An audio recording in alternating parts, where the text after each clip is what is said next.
Welcome back to my channel. Today we'll discuss what do we mean by multi-part tariff and what is the rationale behind multi-part tariff and what are the advantages and disadvantages of multi-part tariff. So, a multi-part tariff refers to pricing structure that involves charging consumer different rates based on specific consumption levels or tiers. This approach is commonly used in utility services, telecommunication and other industries.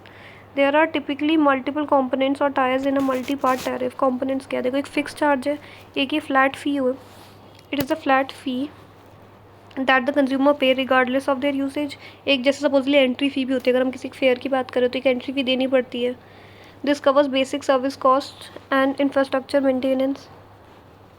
Second, a variable charge. This is the part of tariff depends on actual usage of consumption. It often involves different rates for different level of usage encouraging efficiency. अगर हम fair के मामले करें तो हमें अगर कुछ लेना है या कोई गेम खेलनी है, कुछ खाना है, उसमें तो हमें अलग से पे करना पड़ेगा.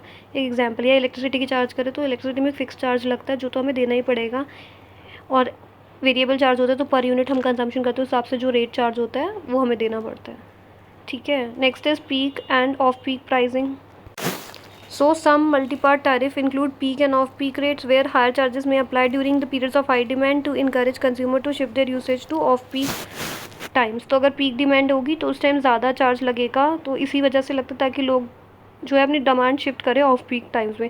ये हमने यूजुअली ओला उबर के केस में भी देखा होता है. जब हम जब हाई डिमांड होती है तो उबर या ओला के कैब के रेट्स या किसी भी उसके कैब के रेट्स बढ़ जाते हैं. बट अगर ऑफ पीक टाइम होता है तो फिर लिखा आता है ना कि rate is lower than usual. तो ऑफ पीक में प्राइस कम होता है बट पीक आवर्स में प्राइस ज़्यादा होता है. तो जिसको ज़्यादा नीड होगा या बहुत ज़्यादा होगा तो वही भी लिंक करके पे करेगा, तो थोड़ा सा डिमांड को स्मूथन कर देते हैं.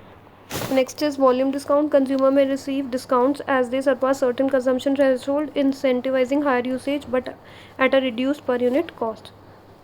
ये रेयर केस में होता है होलसेल वाले में, तो ये इसमें इम्प्लीमेंट नहीं है. मेंटेनेंस में बहुत रेयर सिनेरियोज में होता है. So this pricing model aims to balance revenue generation from this model aims to balance revenue generation for service provider while encouraging responsible consumption by consumer. It also allows for flexibility in adapting to varying demand patterns and cost structure. Rationale for multi-part tariff, ये capture करता है more consumer surplus which translates into higher profits.